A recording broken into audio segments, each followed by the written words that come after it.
suite que je vous ai promis dans le dernier enregistrement.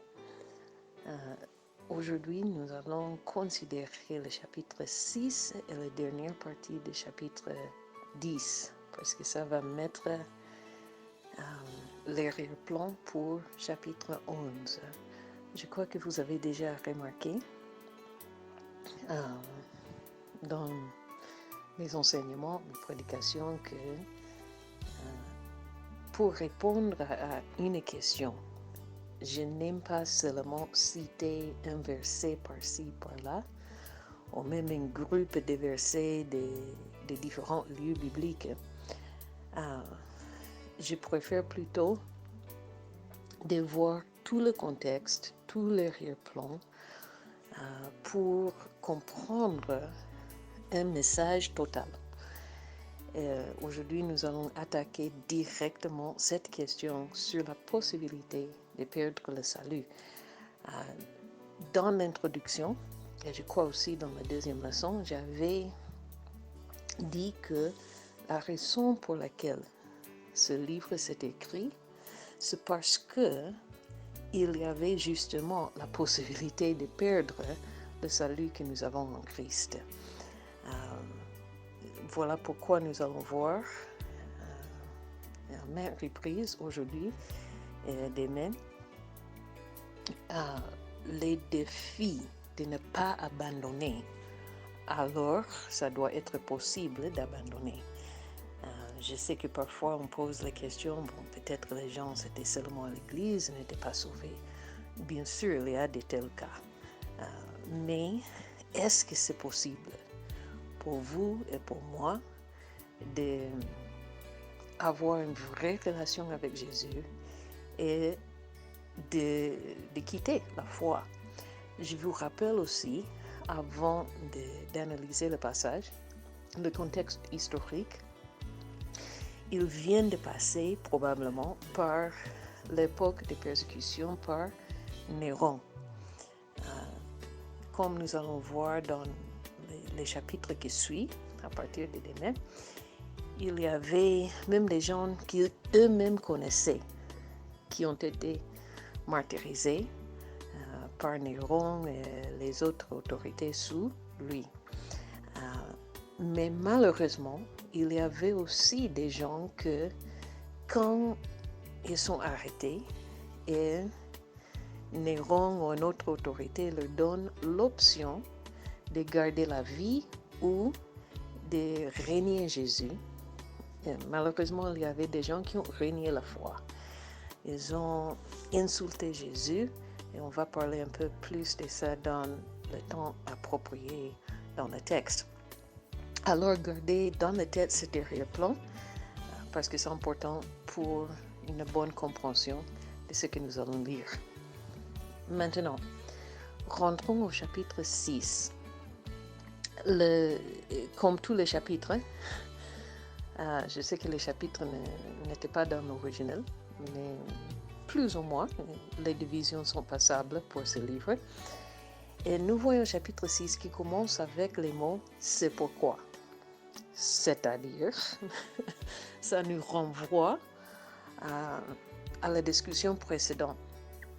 Et à la fin du chapitre 5, l'auteur est en train de, en bon congolais, pour tirer les oreilles de ses auditeurs et dire, vous devez être déjà mature dans la foi, mais vous êtes confus par rapport aux choses des bases de la foi. Vous voulez discuter et rediscuter les choses de base. Et il y a des choses dans la foi qui ne sont pas discutables. Je sais qu'il y a certaines choses qui peuvent être une différence entre frères, c'est bien, mais il y a des bases qu'on ne discute pas si on est chrétien. Regarde chapitre 6. C'est pourquoi, laissons les éléments de la parole de Christ, tendons à ce qui est parfait, sans poser de nouveau le fondement. Et maintenant, il va donner une liste. Cette liste ressemble beaucoup à ce document que j'avais mentionné avant, que c'était le document d'affermissement. Dans la dernière partie du premier siècle et le deuxième siècle.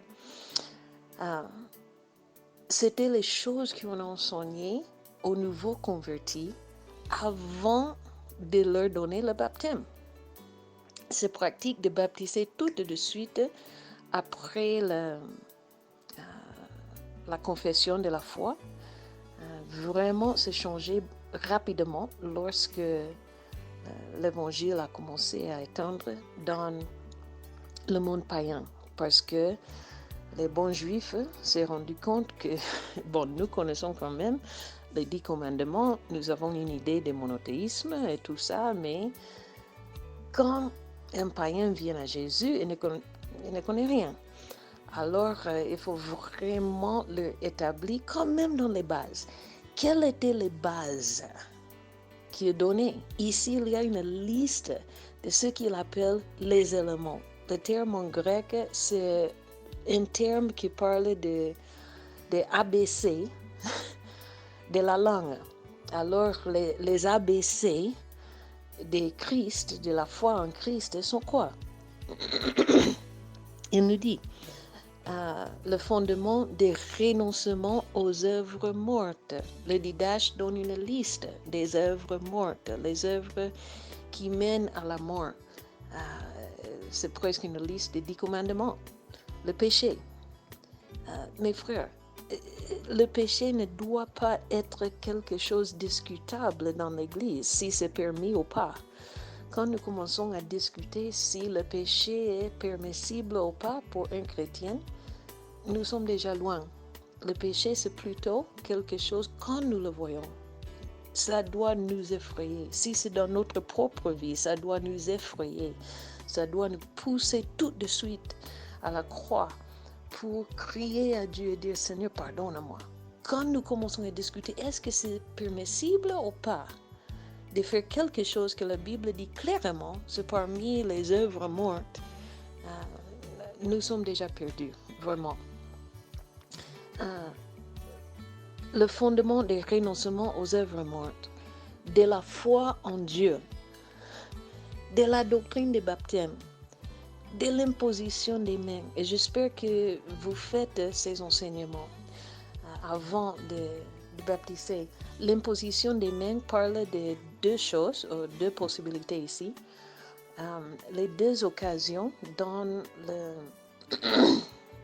Nouveau Testament, ou peut-être trois, je peux penser à trois. Occasion quand on allait imposer les mains, c'était premièrement lors du baptême. Normalement, on imposait les mains sur le catéchume, ou le candidat pour le baptême. Aussi, il y avait l'imposition des mains quand on priait pour les malades, que Jésus lui-même a recommandé.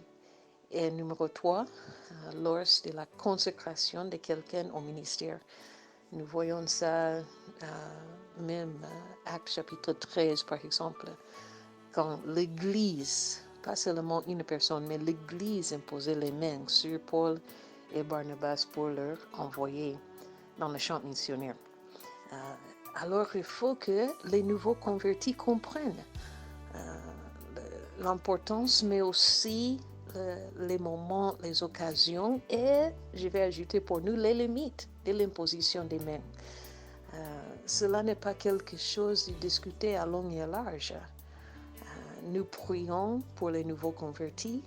Nous recommandons, comme Acte 13 dit, les personnes consacrées au ministère, que comme une église, nous disons, nous avons reconnu l'appel. Le Saint-Esprit nous a dit, mettez à part pour moi, Saul et Barnabas. L'imposition des mains pour les malades, c'est un acte de foi. Ce sont des choses qu'on doit enseigner. C'est la base de la résurrection des morts. Ça, c'était vraiment une grande question à l'époque, surtout avec la culture grecque à la base. beaucoup de complications. Aujourd'hui, je ne crois pas que ça c'est trop notre problème. Et de jugement éternel.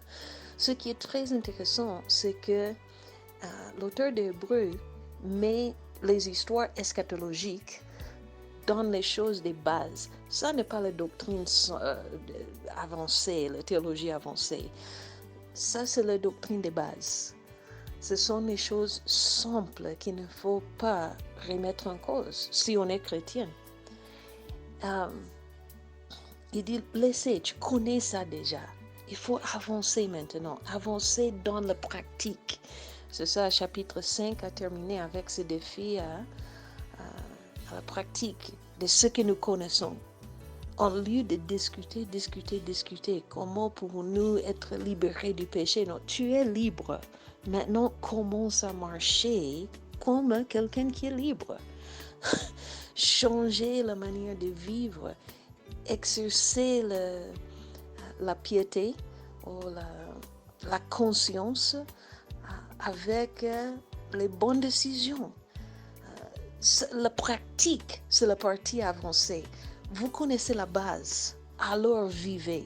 Avançons maintenant dans ce que nous connaissons, sans remettre en cause la base. C'est ce que nous ferons, si Dieu le permet. Mais regardez verset 4. Car, pourquoi est-il tellement important de pas seulement apprendre, d'être baptisé, de commencer la marche avec Dieu? Car il est impossible que ceux qui ont été une fois éclairés, mes frères, dans la Bible, être éclairé, c'est un synonyme. Paul l'utilise aussi dans le livre des Corinthiens. C'est un synonyme d'être sauvé. Christ est entré dans ta vie. La lumière de Jésus est entrée dans ta vie. Ce n'est pas seulement un éclaircissement intellectuel. C'est expérientiel. C'est impossible que ceux qui ont connu Jésus, ils ont été éclairés, qui ont goûté le don céleste et qui ont eu part au Saint-Esprit. Ceux qui ont part au Saint-Esprit, ce sont les enfants de Dieu. Les païens n'ont pas une part dans le Saint-Esprit. Regarde comme Pierre répond à Simon le magicien dans Actes chapitre 8. Tu n'as part ni l'autre avec nous. C'est-à-dire quoi? Tu n'es pas sauvé. Parce que tous qui sont en Christ avaient une part, avaient une lot au Saint-Esprit. Et ici, l'auteur nous dit, c'est impossible que quelqu'un qui a eu cette expérience avec Jésus, il a été rempli du Saint-Esprit, il a eu une part au Saint-Esprit, ceux qui ont goûté la bonne parole de Dieu et les puissances du siècle à venir. Il a eu peut-être même des expériences dans le surnaturel et qui sont tombés. Alors c'est possible, n'est-ce pas? C'est impossible qu'ils soient encore renouvelés et amenés à la repentance, puisqu'ils crucifient pour leur part le Fils de Dieu et l'exposent à l'ignominie. Je vous rappelle le contexte historique, parce que lorsque un chrétien s'était arrêté, amené devant le tribunal, à l'époque néronique, on lui a demandé de renier Jésus, d'insulter, de blasphémer Jésus, et souvent même de piétiner une croix, ou l'emblème d'une croix, une croix sur la terre. Alors quand il parle de ces images, il parle de l'image de quelqu'un qui volontiers a renoncé publiquement sa foi en Jésus. Ici, il ne parle pas de quelqu'un qui, par méprudence, a commis un péché, qui revient en courant et dit Seigneur, pardonne-moi. On ne parle pas de ça. Ça, c'est nous tous, d'un moment à l'autre. Si, comme un Jean nous dit, si nous péchons, nous avons un avocat auprès du Père. C'est Jésus-Christ. Mais ici, il parle de quelqu'un qui a renoncé, un apostat, qui a renoncé sa foi. Il a crucifié Jésus, l'a exposé à l'ignominie. Il a blasphémé publiquement pour garder sa propre vie. Et cette personne, bon, il utilise le mot impossible, hein? C'est vraiment un mot très fort, pour qu'il rentre maintenant dans la foi. Une fois que quelqu'un est devenu vraiment apostate, c'est compliqué parce que il y a une honte terrible, vraiment une honte qui le rend très difficile, le bruit dit même impossible qui revient. Maintenant, Seth utilise une métaphore. Lorsqu'une terre est abreuvée par la pluie qui tombe souvent sur elle et qu'elle produit une herbe utile à ceux pour qui elle est cultivée, elle participe à la bénédiction de Dieu. Mais si elle produit des épines et des chardons, elle est réprovée et près d'être maudite. Et on finit par y mettre le feu. Ici, il compare le chrétien à la terre d'un cultivateur. Dieu nous a sauvés. Dieu a mis tout en nous. Il nous a donné la présence de son Saint-Esprit. Il nous a remplis de sa puissance. Il nous a libérés des péchés. Il a répandu, pour utiliser la métaphore, sa pluie sur nous. Mais si cette terre produit des épines et des mauvaises herbes, qu'est-ce qu'on va faire? On va brûler la terre. Encore, c'est une métaphore très forte. Quoique nous parlions ainsi, bien-aimés, nous attendons, pour ce qui vous concerne, ça c'est le cœur du pasteur, hein, des choses meilleures. Nous ne voulons pas vous voir tomber. Mais je vous écris, je vous avertis, parce que je ne veux pas vous voir dans cette position de la terre qui doit être brûlée parce qu'elle ne produise que des mauvaises herbes. Des choses, nous attendons, pour ce qui vous concerne, des choses meilleures et favorables au salut. Car Dieu n'est pas injuste pour oublier votre travail et l'amour que vous avez montré pour son nom, ayant rendu et rendant encore des services aux saints. Évidemment, il parle ici aux gens qui sont des chrétiens, qui ont même un témoignage de travail pour le Seigneur. Nous désirons que chacun de vous montre le même zèle pour faire quoi? Pour conserver jusqu'à la fin une pleine espérance. Cet terme espérance va revenir plusieurs fois, surtout dans les derniers 3 chapitres du livre, ou 4 chapitres même du livre. Nous allons voir ce mot beaucoup qui revient. L'espérance dont il parle, c'est ce qui va venir à la fin. Ici, l'espérance, la promesse dont il parle de l'éternité, parle de ce qui nous attend au ciel. Ça, c'est l'espérance, une éternité avec Jésus, une éternité face à face avec celui qui est mort pour nous. Et ici, il dit, bon, c'est bon et bien que vous avez bien commencé, que vous avez témoigné, peut-être même dans le tribunal. C'est bien que vous avez amené quelque chose à manger, peut-être aux prisonniers avant qu'ils ne meurent dans les stades et tout ça. Tu es identifié avec les martyrs et peut-être tu as souffert à cause de ça. Nous allons voir ces références plus loin. C'est bien, mais ce que tu as fait dans le passé n'est pas une garantie de l'entrée dans le ciel. Il faut continuer, il faut conserver ce même zèle jusqu'à la fin. Gardez cette espérance jusqu'à la fin, en sorte que vous ne vous relâchiez point. Alors c'est possible de relâcher. Et que vous imitiez ceux qui par la foi et la persévérance héritent des promesses. Nous allons voir vers la fin du livre, je vois que ça sera peut-être demain qu'on va y arriver, qu'il parle ici en particulier des martyrs, ceux qui ont déjà hérité, ont déjà entré dans la promesse de cette éternité avec Jésus. Les martyrs, plusieurs fois, nous sommes encouragés de leur imiter. Dans quel sens? De rester ferme jusqu'à la fin, malgré ce qui peut venir.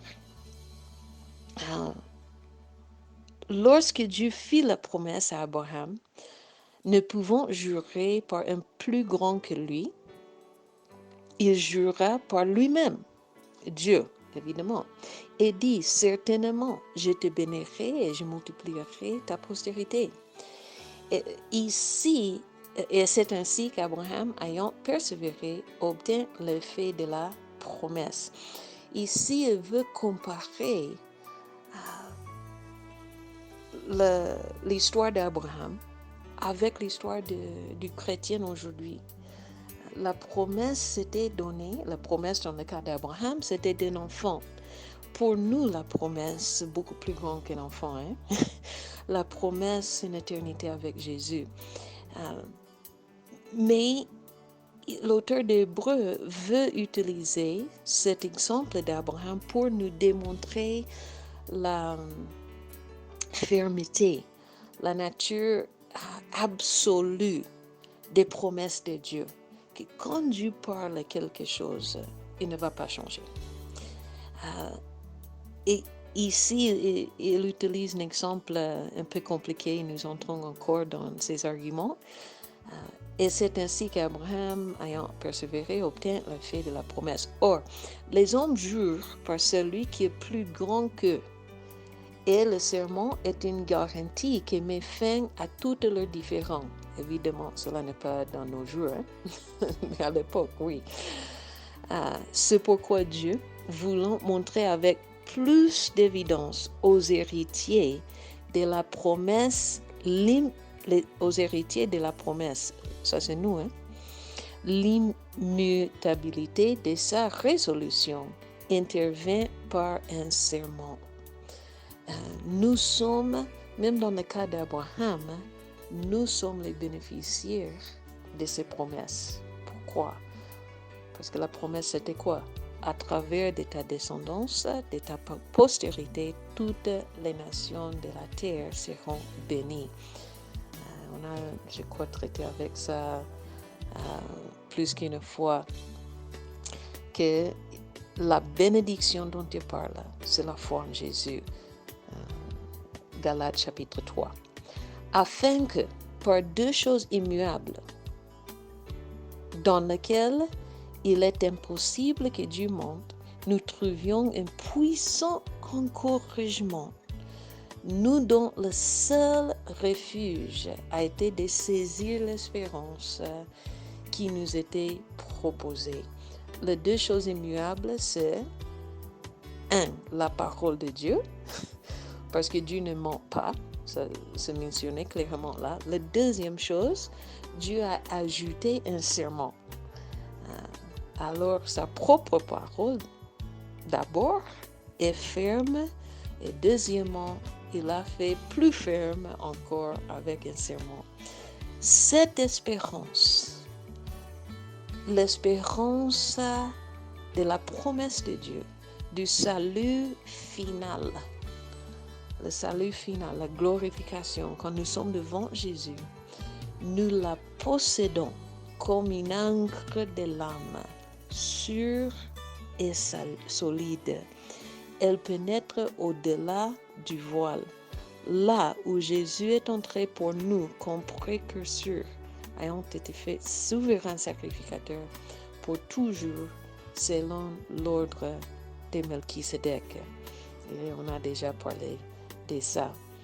Cette espérance, mes frères, ici, le défi, c'est simplement que ce n'est pas nécessaire de tomber. Nous pouvons rester fermes jusqu'à la fin. C'est possible. Pourquoi? Parce que Jésus a ouvert le chemin pour nous. Il a déjà tout fait. On a déjà parlé de sa supériorité et toutes ces choses. Dans le chapitre 10, je vais le toucher en bref, peut-être demain j'y rentre.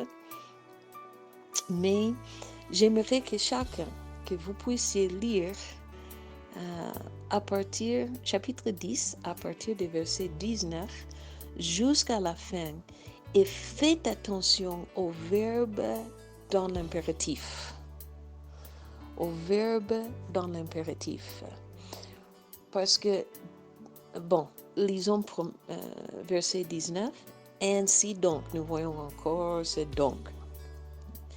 Ainsi donc, frères, puisque nous avons, au moyen du sang de Jésus, une libre entrée dans le sanctuaire, par la route nouvelle et vivante qu'il a inaugurée pour nous, à travers du voile, c'est-à-dire de sa chair. Et puisque nous avons un souverain sacrificateur établi sur la maison de Dieu, toutes ces choses qu'on a déjà parlé, qu'est-ce que nous devons faire? Comment est-il possible que nous pouvons persévérer jusqu'à la fin? Et il y a, 1, 2, 3, 4, 5 verbes que je vois ici qui sont à l'impératif. Ce sont des instructions pour nous aider à rester ferme, à rester dans la foi, à persévérer. Oui, c'est possible de tomber, mais ce n'est pas nécessaire. Oui, c'est possible de perdre le salut, mais ce n'est pas le désir de Dieu pour nous. Ce n'est pas vraiment, je répète ce que j'ai dit au début, quand nous commençons à dire « Que puis-je faire ?» tout en restant chrétien, combien de loin puis-je aller dans le péché et que Dieu va me tolérer encore? Quand nous commençons à poser cette question, nous sommes déjà loin. Nous sommes déjà loin. La question que nous devons poser plutôt, c'est ce qu'on a vu dans le chapitre 6 vers le début. Qu'est-ce que nous pouvons faire pour mettre en application tout que Jésus a dit? Qu'est-ce que Jésus vraiment veut de ma vie? Qu'est-ce qu'il veut que je fasse dans le domaine moral, dans le domaine familial, dans le domaine ministériel, quoi que ce soit, le domaine de notre vie, qu'est-ce que Dieu veut de moi? Et pressons, entrons, suivons cette direction. Parce que quand nous sommes en train de chercher à nous approcher de Dieu, nous ne sommes plus en danger de tomber. C'est quand nous ne cherchons plus de nous approcher que nous nous éloignons. Comme chapitre 2 nous a parlé vers le début, je crois que c'était verset 2 à 4, comme le bateau qui n'a plus d'ancre, l'ancre a été levée, et commence petit à petit de se mettre à la dérive et de s'éloigner de la porte. Je vais m'arrêter là et demain, je vais commencer avec ces 5 verbes de ce que nous devons faire pour ne pas tomber. Pour ne pas tomber. Et après cela, nous allons regarder quelques exemples dans le chapitre 11 qui nous montrent comment nous pouvons rester fermes jusqu'à la fin. Que Dieu vous bénisse.